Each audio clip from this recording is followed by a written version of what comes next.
Hello, everybody, and welcome. My name's Steve Philp, and I'm the Partnership Director here at Portugal Pathways, and obviously your host for today's webinar. Today, we're going to be discussing Portugal's new tax incentive entitled the IFICI tax regime. It's also known as obviously the NHR 2.0. It has had various guises over the last 12 months or so. But yeah, NHR 2.0 is probably how we're going to be referring to it throughout this webinar. So this tax regime itself is obviously designed to attract highly skilled professionals, entrepreneurs and value creators in key economic sectors. Now, it's replacing the previous NHR tax regime, which you may be familiar with. And this one obviously brings significant tax benefits, including obviously a 20% flat tax rate on professional income and 0% tax on non-Portugal derived dividends and capital gains. Obviously, however, there are sort of cross-border double taxation agreement considerations and eligibility requirements to navigate, which obviously our expert panel today will break down for you. Again, it's important to note that everybody's situation is different and it requires sort of personalized professional support. As for instance, it's very obviously different for US citizens because of their sort of tax on worldwide income than it is for Brits and Europeans. So again, obviously, we encourage you, to leave your questions and your comments as we'll be getting to the Q&A at the end. Any questions that we don't get to by the end of today's webinar, our team who are working in the background will take those questions and reach out to you directly. Today's obviously webinar is being recorded. So again, if you're unable to stay on for the duration, we will be posting out a replay of this webinar within the next 24 hours or so. So let's get going. I'd like obviously to introduce you again to our panelists today. Firstly, we have Mr. Paul Stannard. Now, Paul is the CEO and founder here at Portugal Pathways. He's also the CEO and founder of the Portugal Investment Owners Club. We support and affluent families with obviously investments and obviously their life considerations in Portugal. Camila Risso Souza is the tax manager at BDO. BDO are a top 5 international advisory firm specializing in cross-border tax advice for affluent high-end net worth individuals. And finally, joining Camila and Paul, we have Nuno Santos. Nuno is the tax partner at CMS Law. They're based in Lisbon and they have expertise in cross-border taxation and residency. So thank you to Paul, Camila and Nuno for giving up their time and joining us today. So let's dive straight in as there's a lot to cover today. Obviously, where we should start is the panel really giving us a sort of brief introduction background to the new IFICI NHR 2.0 sort of tax regime. And Nuno, I'm going to start with you on this, and then I'm going to bring in Camila and Paul with their opinion. But if you can just give everyone just a brief overview on what the new tax regime is. So thank you, Steve, and thank you for the invitation to be here this afternoon. So I think that the new regime, so we're calling it the new tax incentive for scientific research and innovation, as you were mentioning, called as IFICI or the NHR 2.0, is something which is the respective regulations are very recent, but to be honest, the regime is in place. It was approved or created by the state budget law for 2024, and it replaced the former NHR, the non-habitual resident regime, that was in force until the end of 2023, and which had transitional application throughout 2024 in some grandfathering situations. So just a comment, which is the regime is in place for over a year, but we waited 14 months to get the regulations on how would the regime effectively apply, even though we were, let's say, entertained by applying the former version of the NHR throughout last year. So this regime has as it needs to be, so it applies to people that were not Portuguese tax residents over the past 5 years. So you need to become a Portuguese tax resident and not to have been one for at least the past 5 years. It's applicable for 10 years, but contrarily to the NHR regime, it requires additional conditions in order for someone to benefit from it. Namely, the applicants need to perform an activity, an employment or a self-employment activity in Portugal within specific sectors of activity that Camille and myself will be explaining in more detail. If you look at the regime itself, so the people that benefit from this IFICI regime have, let's say, two sets of benefits. They have the application of a flat personal income tax rate of 20% on the employment or self-employment income that they will get in Portuguese territory that derives from the referred eligible activities. And they will have a full exemption on income which is obtained abroad, provided it does not derive from blacklisted jurisdictions. And this exemption basically includes all kinds of income except pension income. So we're talking about dividends, capital gains on the sale of property or stocks, which is something new when compared to the former version of the NHR. It applies to rental income, to royalties, to interest. So I think that strictly from a tax perspective, I think it may even be deemed more interesting than the former version of the NHR, but yet also more demanding in terms of application conditions. Okay. Thank you, Nuno. Camilla, anything that you want to sort of add to what Nuno outlined there? First, thank you for this opportunity for my second webinar near Portugal Pathways.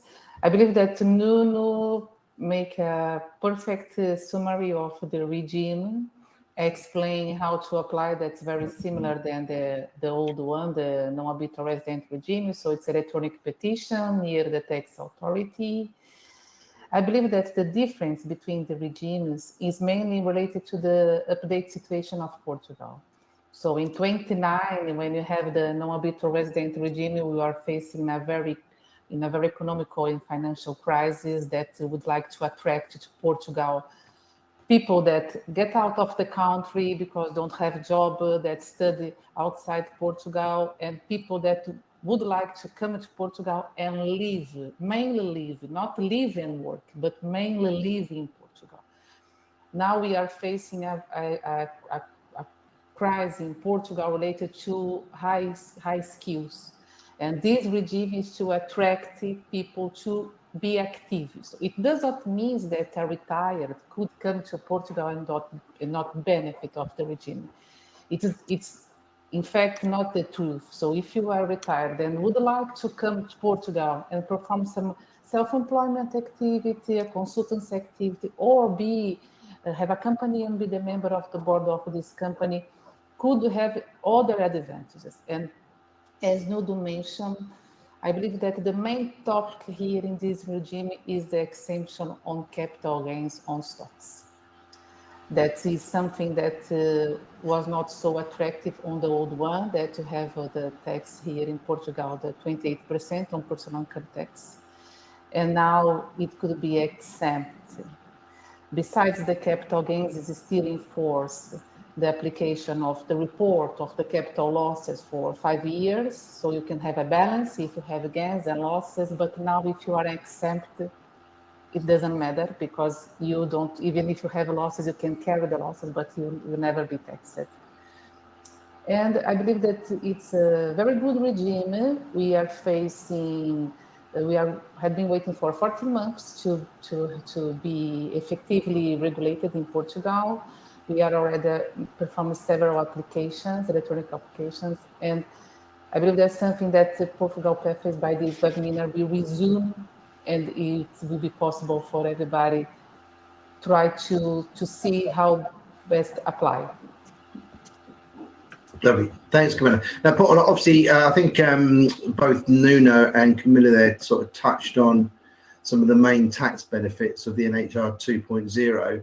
I think we've got a slide really just to sort of show how it compares to the old NHR regime. So I think, Paul, I think you wanted really just to quickly talk to this.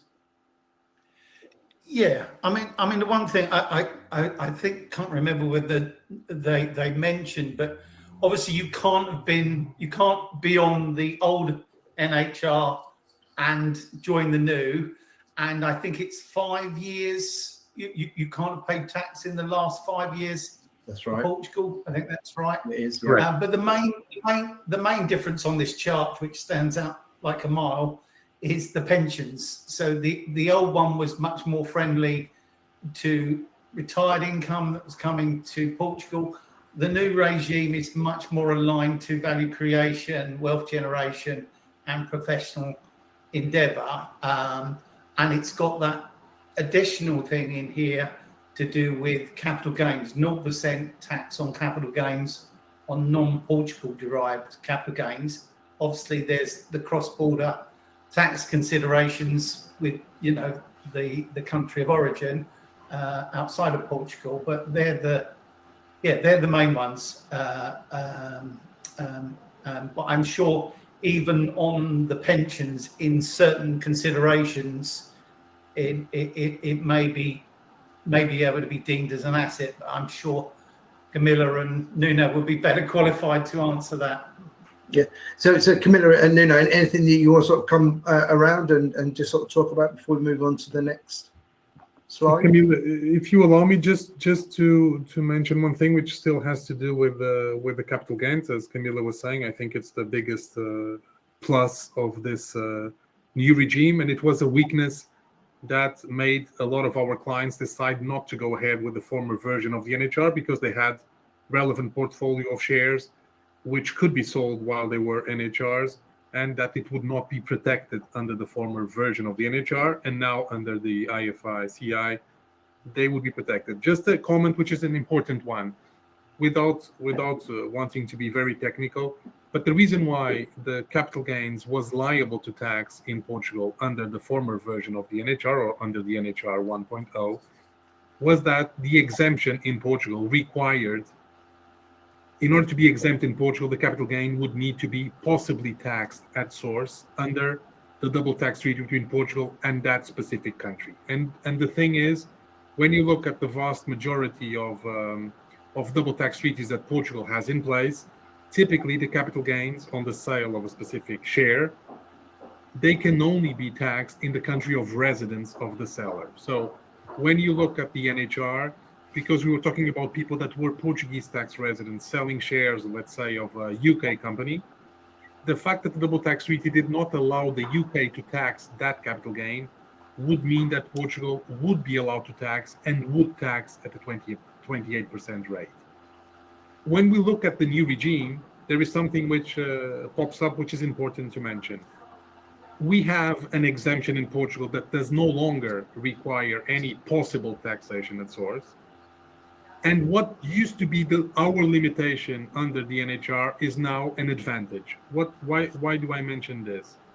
Because now you have a regime whereby the double tax treaty, in some cases, will not allow the source country to tax the capital gain. And Portugal will not tax it because of the IFICI regime.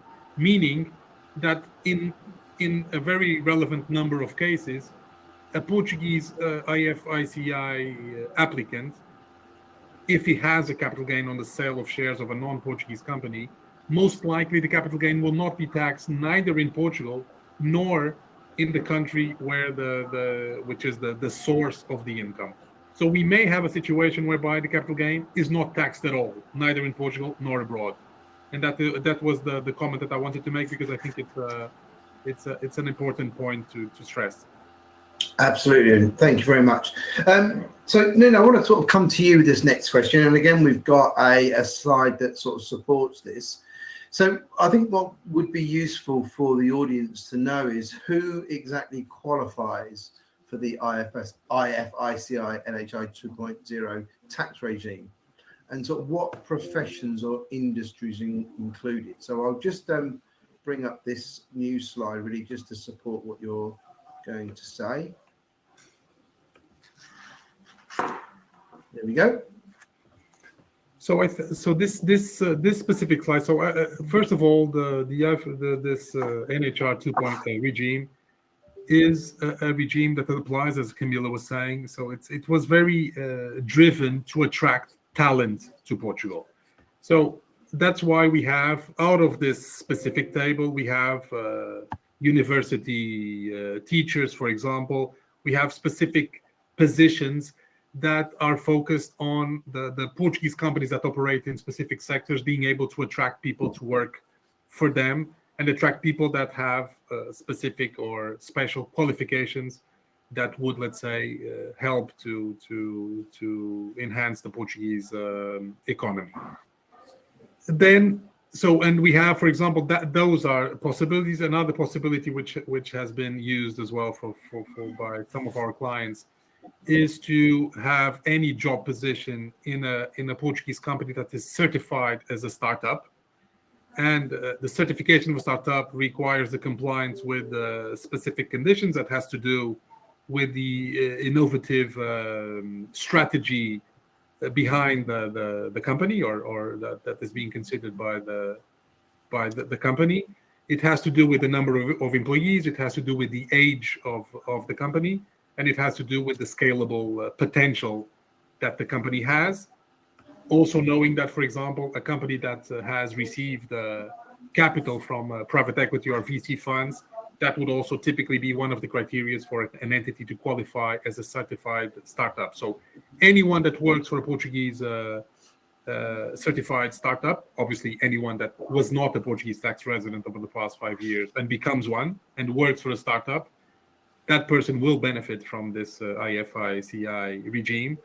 But this specific table, Steve, I think it's probably the one that applies to most of our clients, because most of our clients are people that have their own careers outside of Portugal, and they would want to come to Portugal and not to work for third parties, but to work for their own companies.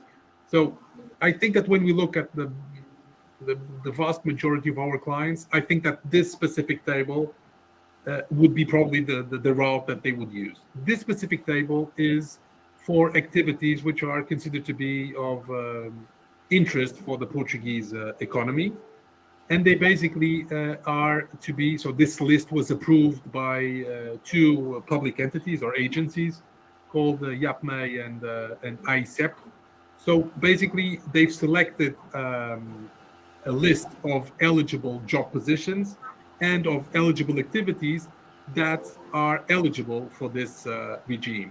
So the way that we need to look at this specific table is that someone that wants to benefit from the regime needs to, first of all, have a specific job position, which is on the left side of on the left column. So you need to be a director of a company, a doctor, a university teacher, so some software or IT specialists. So that's the job position that you need that needs to be the services that you are performing. And on top of that, that specific activity needs to be developed or performed in favor of a company that operates within one of the sectors that are on the right column of the table. And when you look at the right column of the table, you see areas where typically our clients work in, and therefore I think that Camille agrees with me that we see in this table a huge potential in order to allow our clients to create their own path to become IFICI eligible by setting up their own company that will, by being appointed, for example, as directors of their own company, and provided that their company operates in one of the right column sectors. And as you can see on the right column, there are sectors which are very diversified, like construction, hospitality, R&D, IT, even some consulting activity, which is, we have a lot of clients that in fact do provide advisory or consulting services. So we need then to be careful, because sometimes we look at the big headline of what the sector is, but then when we look at the specific activities, we always need to be careful to make sure that even though the hospitality is a sector, there may be specific areas within the hospitality that wouldn't be eligible. So we need to make, let's say, a more detailed analysis. But in a nutshell, I think that we have a regime which obviously, as I was mentioning at the beginning, is more demanding than the NHR because it requires an effective activity to take place in Portugal. But I think that the final list that we had access to finally after waiting 14 months, I think it's a list that gives us a good set of opportunities for our clients to effectively benefit for this regime. Thank you, Nuno. Camilla, is there anything that you want to add to that? No, I believe that Nuno explained very well the part of the activities in terms of the activity that must be eligible for the company, employer, or client, and the activity that must be performed by the employee or the self-employed. So there is in terms of the company, besides the activity that's mentioned here, it's all the criteria that must be fulfilled, or the company needs to apply for an incentive, or the company needs to export more than 50% of the turnover. So exportation doesn't mean exportation of goods, but exportation of services. That sometimes is not complicated when you have a holding company. So it's something that we can discuss it after, or if you need. Just one thing, I'm checking here on the chat, and there is a lot of questions related to visa and tax planning. So let me explain. If you have a visa or a residence permit that entitle you for a tax residency, it does not imply negatively on the tax regime. So if you can be tax resident in Portugal, you can apply for this regime if you prove that you had not been tax resident on the previous 5 years, and that you did not apply for the NHR, for any other special regime in Portugal. So if you have a golden visa that did not entitle you to be tax resident, but you can apply for a tax residency, it's also possible for apply the IFC. So in terms of visa as on the NHR is not an issue if your visa or residence permit entitle you for a residency in terms of tax. So you'll be in Portugal more than 183 days per year, if you have a home here in Portugal, if you effectively transfer to Portugal your center of vital interest. I believe that's the main point. Okay, thank you, Camilla. There, thanks for sort of clearing that up. And again, going back to the questions, obviously our chat is obviously lighting up, and it's great. We've got such good engagement. Obviously, we will try and get to a number of the questions, as I said, at the end of this webinar. If we don't, the team will obviously reach out to you individually, answer your questions, and obviously invite you to have a discovery call with either one of our team or one of the panelists on today's webinar. So, Camilla, I'm going to put this, I'll come back to you again. I'm sure that there's obviously plenty of people listening that are wondering this as well. Is the question, how does this sort of apply to me? So how easy is it to comply with what's needed? And, you know, if you're thinking about IFICI and your own application or your own pathway, what are the key things to think about or consider before sort of making that first step? So, firstly, there is no doubt that you needed to come into Portugal as you are enabled. So you need to be tax resident, as I already mentioned. Second point is that this regime, it's mandatory that you develop a high activity. So you need to develop an activity in Portugal. So to apply for the regime and have the tax advantages for the 10 years, you need to perform an activity in Portugal, self-employed or employed activity, or be member of the board.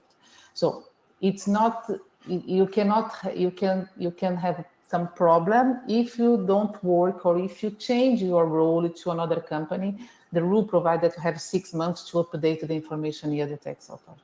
So I want to apply for the regime. So you need to develop activity in Portugal. So see if the activities that you want to develop, it's near a company or a probably entity in Portugal that could be also eligible for the IFC. or if you apply for some incentive or have a registration here in Portugal, certification as a startup company, or it's a company that have the certificate of IAPME, ICEP, or if it's a company that you decided to incorporate it, to develop a new company here in Portugal, be you the shareholder or director of this company, so the company needed to perform an activity that's it's framed on the rule. In practical terms, I don't know if this is the moment, but in practical terms, it's electronic petition that needed to be done. It's not so easy as the past with the NHR, so there is some documents that you need to provide. You need to comply with the rules. So even if you are developing the activities that Nuno mentioned, you also need to prove your academic degree. So you need to prove that you have a bachelor plus 3 years of expertise in this area, or if you have a master's degree plus 3 years of expertise, or if you have a doctorate, that there is no need any expertise. So there is a lot of details that this is the reason that we suggest to contact Portugal Pathways and me or Nuno, because it's a lot of small details that could be, if you're not fulfilled, it could be a problem. Absolutely. Thank you, Camilla. Paul, so I want your opinion on this. Obviously, we, as we both know, we've seen a huge surge in inquiries here at Portugal Pathways around the IFICI sort of tax regime. So what would be your advice for those interested in this sort of new regime, and what should be their next step? Yeah, I mean, I think it says it all in the chat, because people are asking a lot of very specific questions about, does this job title fit? Does that kind of activity? And as Nuno and Camilla have both said, I just want to reiterate, really, you don't really be navigating this new tax regime, which even the professional firms are navigating in a new environment, very much like the old NHR 10 years ago or beyond. You want to have people that know how to navigate it, because it's not as simple as just looking down the list saying, I fit this bill, because there will be nuance attached to that. And my advice would, get on a discovery call. You can reach out, it's in the chat, to our team. Give us your specific circumstances and your preferred aim, where you'd like to be, and we can set up one-to-one meetings with experts like Camilla and Nuno to go through your circumstances, and then work back to where you want to, your ideal state, and then see if we can get back there. And I don't know if Nuno and Camilla agree with that, but that feels like the right course, because you don't want the law of unintended consequences. You want to actually go into it with clarity and peace of mind, with people that are walking this walk all day, every day.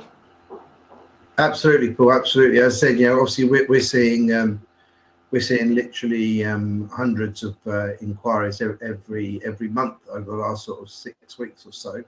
And again, everybody's circumstance is different, and there's a lot to take into consideration. So as Paul just alluded to, just reach out to us, give us an understanding of your specific situation, which particular pathway that you feel that you're going to be best suited to, and then we'll have those discovery calls, understand a little bit further, and then obviously put you in touch with individuals such as Nuno and Camilla. So moving on a little bit, Camilla, perhaps maybe you could sort of walk us through the process. Obviously, Paul alluded to the fact of needing a professional attorney, because it's not like the old NHR, but it was relatively straightforward and simple. So what is the actual sort of process applying for the IFICI? So how long can it take? And I appreciate, obviously, we're right at the start of what is in obviously people are still finding those pathways. And again, I think one thing that's come up in the chat, and certainly one thing we hear, is the costs that are associated with the application itself. average? Okay, so as I mentioned, Nuno, you can interrupt me if you wanted. It's an electronic petition. The model had been approved on the, I believe, 26th of February. We at BDO already applied for some clients that had been tax resident in Portugal in 2024. There is no response by the tax authority. The deadline of the tax authority to respond to our petition is until 15 May. For next year, I believe that the process will be easier and quickly because the deadline will be 15th of January of the next year that you are registered as a tax resident in Portugal. So if you decide to come to Portugal in 2025, you have until 15 January 2026 to apply. You need to have a taxpayer number with a Portuguese address to be tax resident, prove that you have not been tax resident before on the 5 previous years. You need to have a tax password to apply for this regime. The company that you are working for, you still need to perform a statement, mention that fulfill the requirements and send to the employee or the client to the self-employed annually. So the regime is guaranteed, the advantages is guaranteed. In terms of costs, as usual, we charge for the fee hour. It's not a high fee if you have all the structure done. So you need to prove that you have an employment agreement, that the company that you are working for, or it's your client, you have a self-employment contract. It's a company that fulfills the requirements. You need to prove that you have expertise enough, you have a bachelor degree, your background. And I believe that these are the main points. Still now, I don't know. I already spoke with your other colleagues of other companies of the concurrence, and there is no application already deferred by the tax authority or by APME or by ISEP, because now all the application is centralized near the tax authority. But they are still in the deadline to check until 15 May, so we needed to wait. Lovely, thank you. And Nuno, anything again? Sorry. No, I think that Camila mentioned everything. Let me just add one thing just to complement what Camila was saying, because that's a question that is typically raised by clients. So as we all mentioned already, the people that will benefit from the regime need to not have been a Portuguese tax resident over the past 5 years at least, and need to become a Portuguese tax resident. What does it mean to become a Portuguese tax resident? Because that's a question that is typically raised. The Portuguese tax legislation foresees two alternative conditions in order for someone to become Portuguese tax resident. Either spending more than 183 days in Portugal, which is barely 6 months, or to have, if you spend less than 6 months, to have a title over a Portuguese address that you would voluntarily call your primary residence. And the title means owning a property or renting a property. If we go for the rental needs to have an original duration of at least 1 year. So because the tax authorities want to see some level of permanence in Portugal. So this is important to mention, because some clients think that they can only become Portuguese tax residents when they have already spent 6 months in Portugal, which is not true. Clients become Portuguese tax residents the moment they have the title over the Portuguese tax address, and they voluntarily go to the tax office and say, here am I, and here is my Portuguese tax address. So in the same way, having a title of a Portuguese address doesn't mean that I became a Portuguese tax resident, because we have lots of clients that own properties in Portugal, in the Algarve, for example, that are not and don't wish to become Portuguese tax residents. But the Portuguese tax residency, it's important to mention that we don't need to wait 6 months. In fact, Portugal, to be from a practical standpoint, Portugal and the Portuguese authorities don't care that much if the person is spending, in fact, more than 6 months in Portugal, because the Portuguese tax authorities see in any IFICI applicant a new potential taxpayer or a new taxpayer in Portugal. So they are very welcoming to people that want to come to Portugal and pay some level of taxation in Portugal. In fact, the main risk that our clients need to bear in mind or to consider is not to spend more than 6 months in the country from where they are leaving in order to become Portuguese tax resident, because that is the country that is losing a taxpayer, and that is the country that may be willing to challenge the exit of the person from that specific jurisdiction into Portugal. So my comment is that becoming Portuguese tax resident is not that difficult. We just need to be careful not to spend relevant time in the country from where we left, so that we don't trigger again the tax residency in that specific jurisdiction, and then we create an issue having two countries arguing that you are tax resident in their jurisdictions. Yeah, very relevant point, Steve, and I'd also back that up. A number of people in the chat are saying, do I need to renew? There's a little bit of confusion. The visa process is separate to the tax regime. So you could have someone who has a golden visa who doesn't come to the country other than 7 days a year. They're not tax status, but they might want to transition to tax status. So while they go on a golden visa journey, it's a bit like going to the airport and going into the lounge. While you're waiting in the lounge before you go on your flight, at some point on that journey, you transition, and what suits you in terms of your life, your business, your structure, and that's where the cross-border, experts like Camilla and Nuno, and working with Portugal Pathways, we can help navigate that so it works for you. So it's flexible. That's why it's not a one fits all. But the visas are very different to what we're talking about today. What we're talking about is do you want that tax status and some of the benefits from it, and when is it right for you? I don't know if Nuno and Camilla agree with that. Yeah, absolutely. And again, obviously, Nuno can talk around the residency elements as well on these discovery calls that obviously we're going to be potentially setting up for those individuals that want to sort of look into the IFICI. So if there is residency requirements, that can be rolled into those sorts of discovery calls as well. So again, please reach out to us, and we can take you down the right particular path.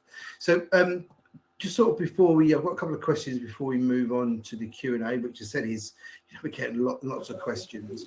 And I want to talk more about the actual Portuguese economy itself and the impact that this will have, obviously, on inward investment for Portugal. So, Paul, I'm going to come to you on this one. So, how do you see the IFICI tax regime impacting Portugal's economy? The attractiveness for foreign investment and those sort of skilled people that obviously the nation is trying to attract through this.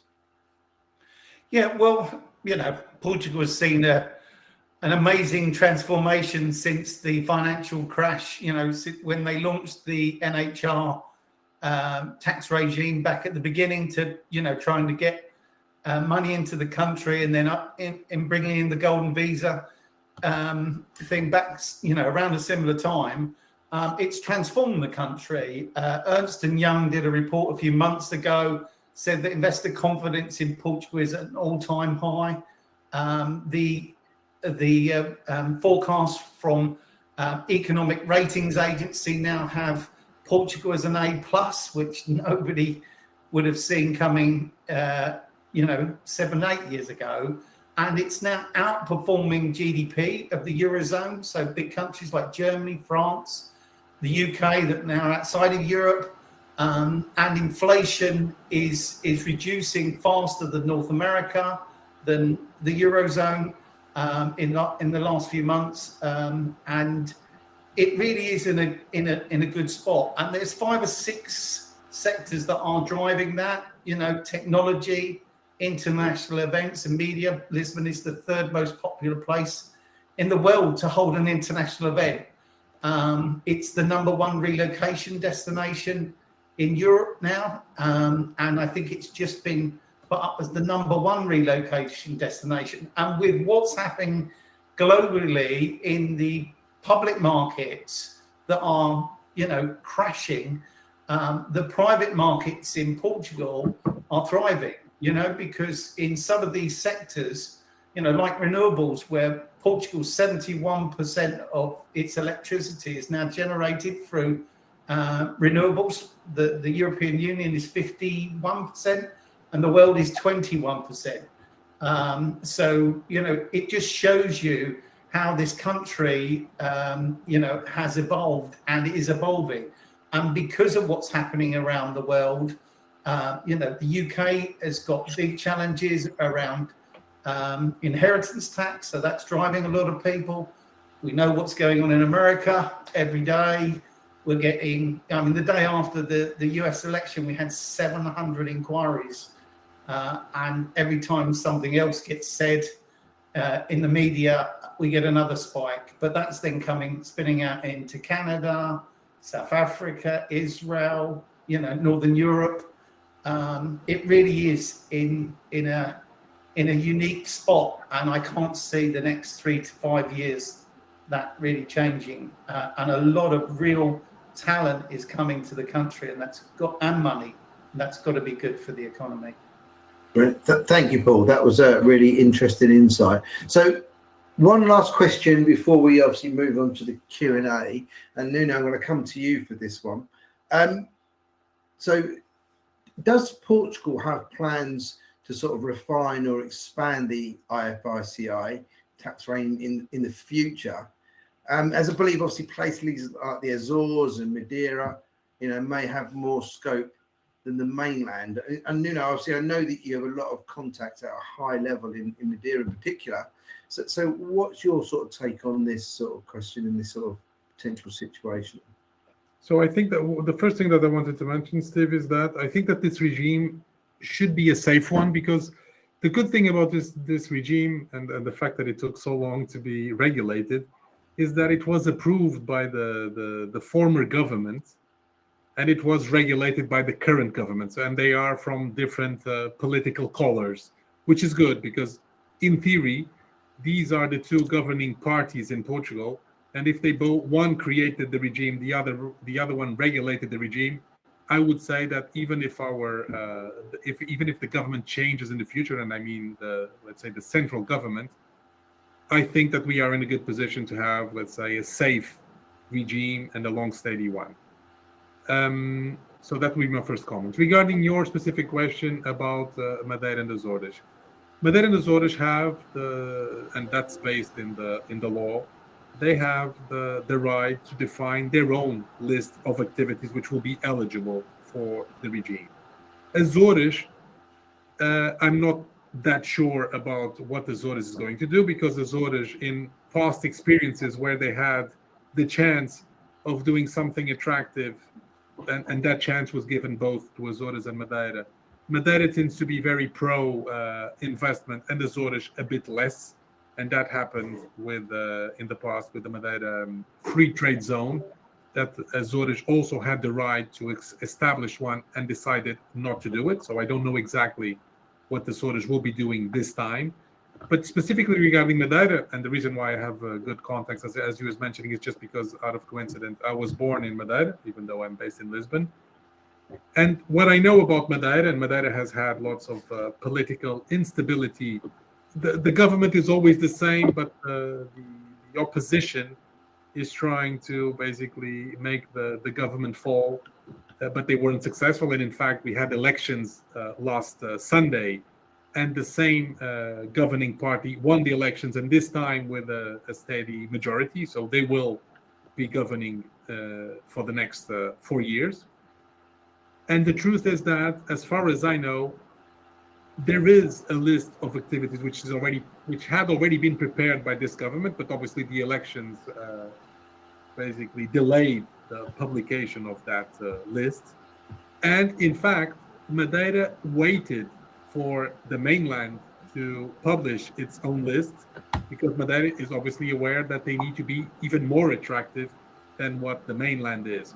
So I would be expecting, Steve, answering your question, I would be expecting Madeira to come up with an even more, let's say, broader scope of activities in the upcoming weeks. I think that when they finally approve the regional budget for 2025, which obviously was waiting for the result of the elections, I think that Madeira will clearly have a word in the let's say the dispute between where will the IFICI applicants decide to be based, whether it is in the mainland, where the rules that Camille and I have been discussing here will apply, or in Madeira, that I'm pretty sure that will have a list of activities which will be broader than the mainland one. Yeah, excellent. And just to let our audience know that obviously everybody that's registered in for this particular webinar, you will obviously receive some subsequent newsletters, and within those newsletters we'll keep you abreast of what's happening in Madeira and obviously the Azores relating to the IFICI. So you'll be kept up to date if that is of particular interest. So I'm going to now move obviously into the Q&A. We've got around about sort of 10 minutes until the official end. We may go over, as I said at the beginning, this is being recorded. So if you're not able to stay with us right the way through, our team will be sending out recordings of the webinars within the next sort of 24 hours or so. So obviously moving into the Q&A, the first question I'm going to go to is from Jody. And Paul, I'd like you to take this one. And Jody asks, can consultants or entrepreneurs fit with this easily? She has an LLC company in the US and the UK and would like to bring some of the team to Lisbon. So how might that work for her and for her team? Yeah, I mean, I think we actually have answered that one in the chat already, but I will, I will say that the consultancy thing, as we said earlier, on that table, there are a number of different ways that you can apply that, whether it's through the startup route, through a consultancy through that, or whether it's through, one of the categories on that table. But Nuno and Camilla are probably better placed on that question anyway. Nuno, do you want to sort of take that one on? Well, Camille, if you allow me, just to comment that in fact the consulting activity is one of the eligible activities on the table that we shown at the beginning. So again, not all the consulting, because consulting is obviously a very broad concept. Not all the consulting is eligible, but typically, for example, to give you an example, I think that the typical management fees or like back office services within a specific group of activities, like intra-group services, if properly structured, they may be eligible. So in theory, if you would bring a part of your team to Portugal or the LLC team to Portugal, set up a Portuguese subsidiary, for example, of the US LLC, and the Portuguese company would provide services to the LLC or to other companies, that obviously, again, we are mentioning things which are a bit more general, but properly analyzing situation, I think we have definitely room to be able to make sure that the team that you would allocate to Portugal, that they could be structured in a way to make sure that they are IFICI eligible by working for such a subsidiary of the LLC. Brilliant. Thank you, Nuno. Thanks for explaining that one. Camilla, I want to hear from Luca, which I'd like you to look at for me. So Luca is a semi-retired, but he owns his own company in Canada, which he draws dividends from. And he's asking, when he gets to Portugal, he was hoping to do some consultancy work around sort of 1 or 2 days a week for the next 4 or 5 years. Would he qualify for the IFICI? And again, obviously taking into Nuno's point, obviously this is a broad brush sort of answer, because you've got to know that obviously the specifics around it. But from a broad brush sort of view, would that work? Yes. As Nuno mentioned, depending on the consultancy, this activity could be framed on the special rate. The retirement, as we told, the retirement is not one type of income that you can face advantages. If it's a pre-retirement, if it's a type of retirement that you have as a financial instrument,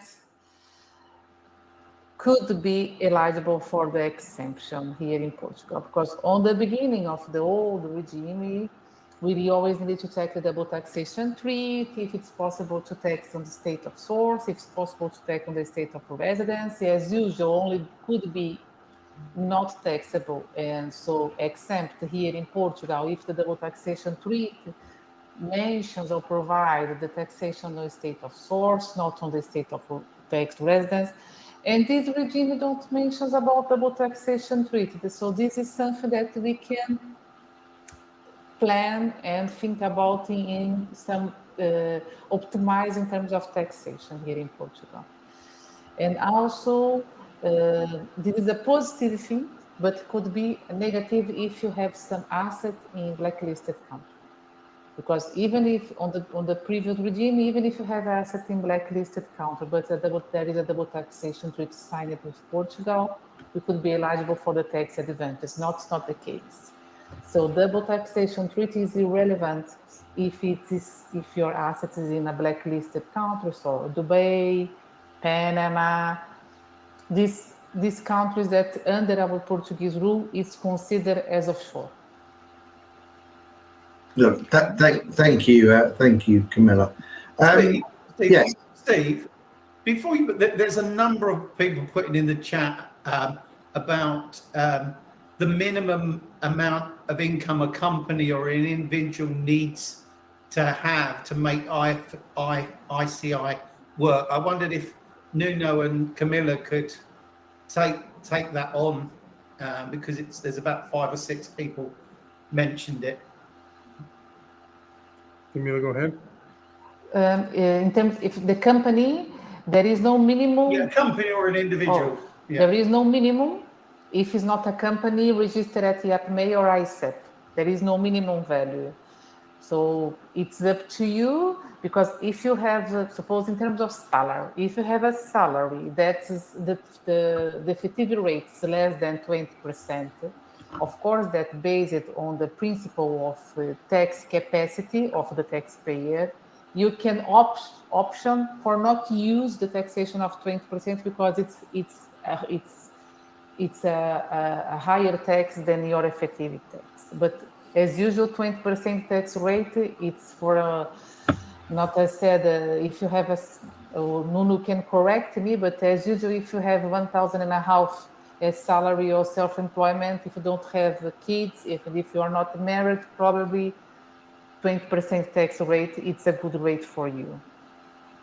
And as I told the company, there is no need to prove there is no need to prove real values of minimum value.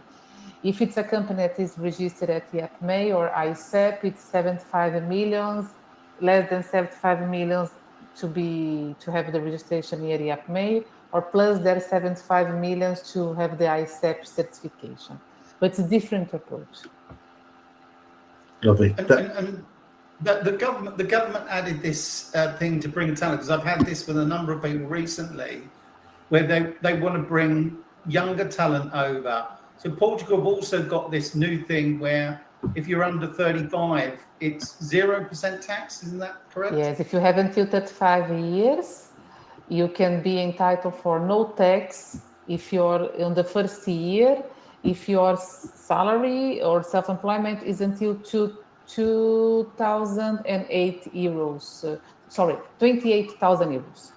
28,000 euros per year. So you have, in Portuguese, it's RAS Jovem, it's youth RAS, it's now with a lot of individuals, because 35 years. Now, here, Portugal, it's curious, because Portugal is like an old country. But now it's not an old country, it's a youth country, because everybody wants to have it until 35 years old. Lovely. Thank you. Yeah, so again, conscious of the fact that we're sort of moving now sort of towards the hour mark.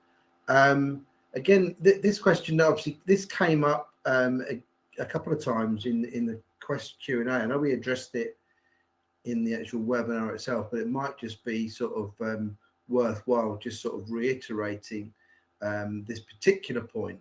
This one's from Sophia, but there were a couple more that I saw in the chat as well.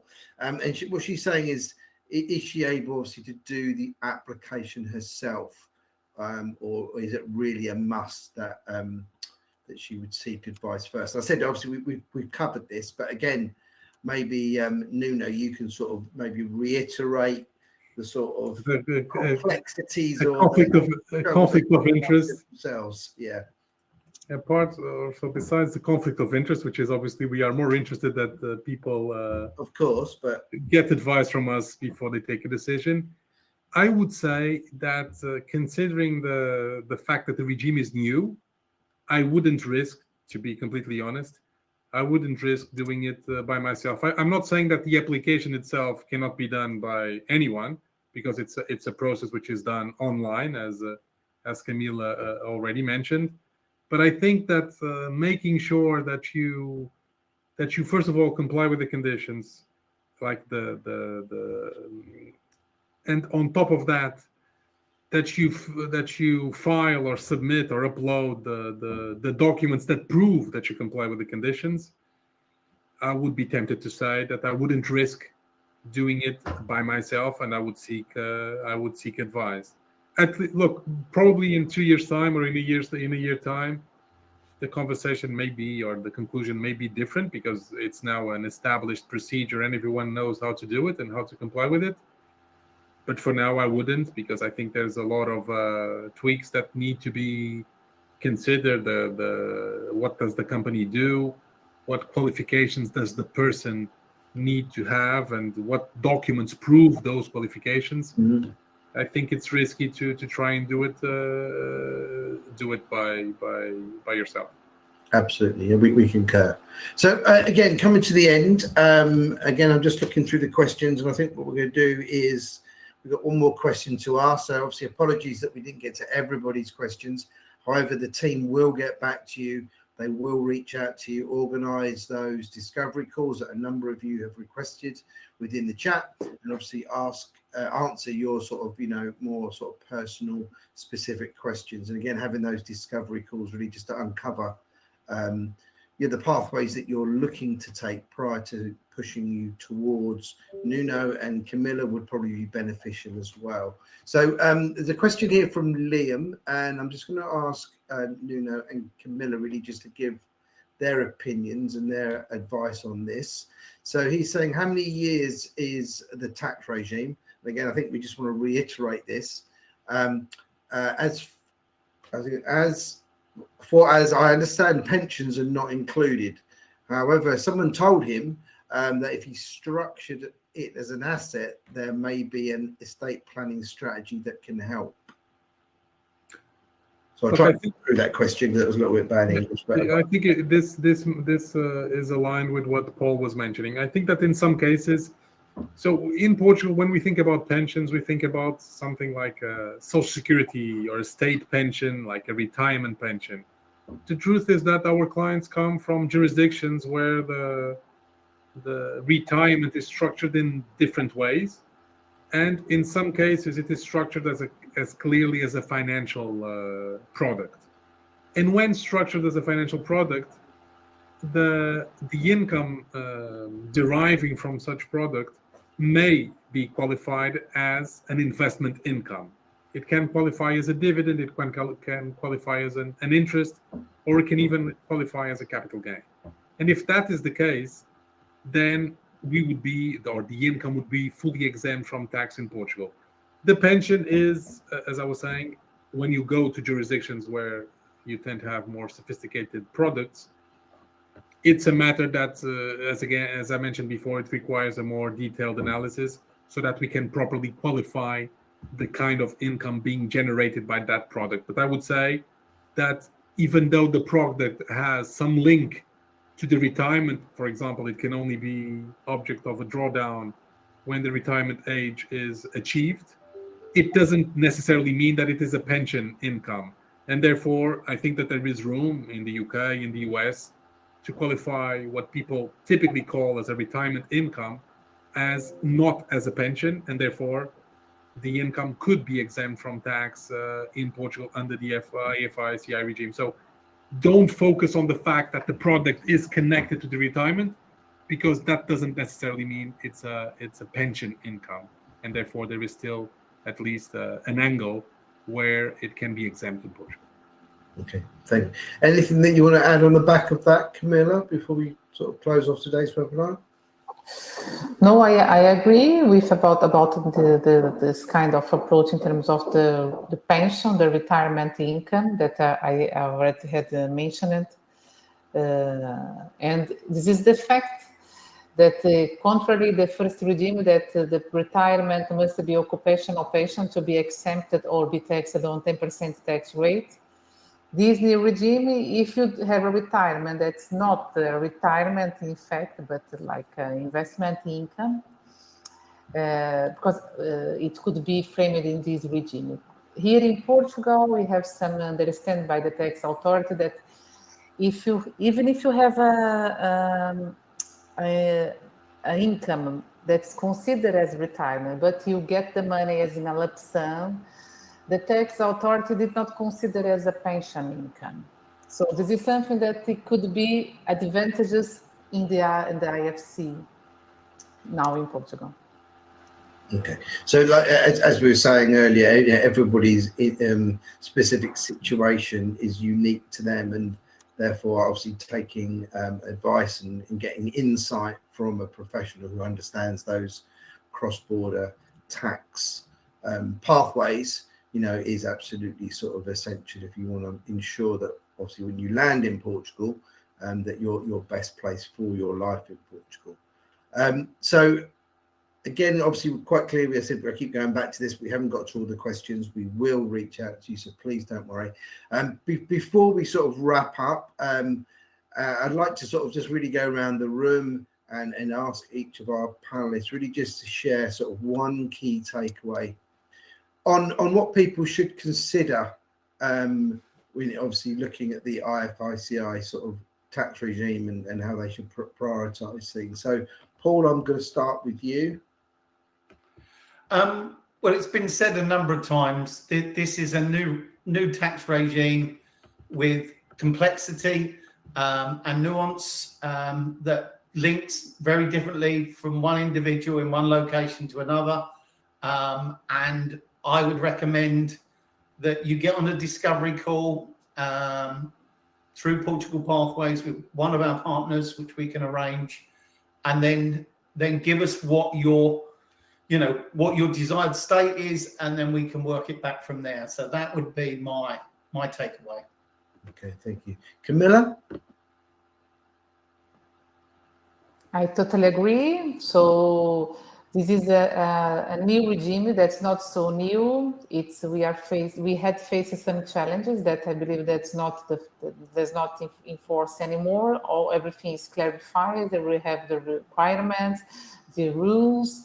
We are waiting about some news about the islands, Azores and Madeira, and let's see what will happen. It could be easier, the process, or more involved other activities, mainly self-employees that want just to come to Portugal. And let's see what will happen, how long the tax authority will take to defer it, the applications, if they will fulfill the deadline of 15 May, how will be in terms of tax returns, how to practical input the exemptions and everything else.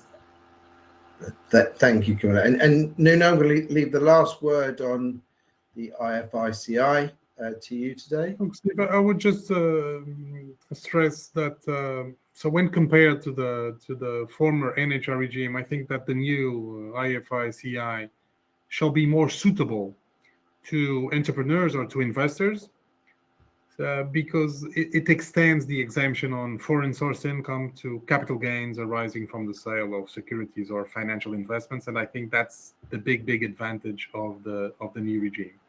On the other hand, and specifically in respect of the eligibility conditions, this new regime is more demanding than the NHR, as it depends not only on the applicant not having been a Portuguese tax resident in the previous 5 years, but also on the fact that he needs to carry out for the entire duration of the regime, meaning 10 years, an eligible activity in a company operating in specific tech sectors or with specific characteristics or nature. So I think that the new regime, the capital gains, is clearly something that that will attract a lot of new applicants to Portugal. I don't think that the pension income weakness, I think that when I compare the advantage of the capital gain and the disadvantage of the retirement pension, I think that the capital gains has a more relevant weight on the kind of clients that we have been attracting to Portugal. And as I mentioned, I think that the fact that the regime was created by the Socialist Party, the left-wing party, and it was regulated by the center-right wing party, I think that it gives us a sense of stability and comfort that the regime will last for long, and that we will for sure be attracting lots of applicants to this regime. Yeah. Thank you, Nuno. Well, again, just leaves me to say a big thank you to our panelists, to Paul, to Camilla, and obviously to Nuno. Big thank you to our audience for obviously taking the time out of their busy schedules, obviously, to be with us today. As I said, we will be obviously answering those questions that we didn't get to. We're reaching out to you individually, booking those discovery calls, of which a number of you have requested. I just want to sort of say that our next webinar is on April the 15th, and it's entitled Health and Wealth in Portugal. So again, if you want to visit our website, www.portugalpathways.io/events, you'll find obviously the registration for that event and other forthcoming events, as well as obviously links to all our previous webinars, including this one, which will be up shortly. So again, thank you for attending. Thank you to our panelists, and we will see you next time. Thank you very much. Thank you.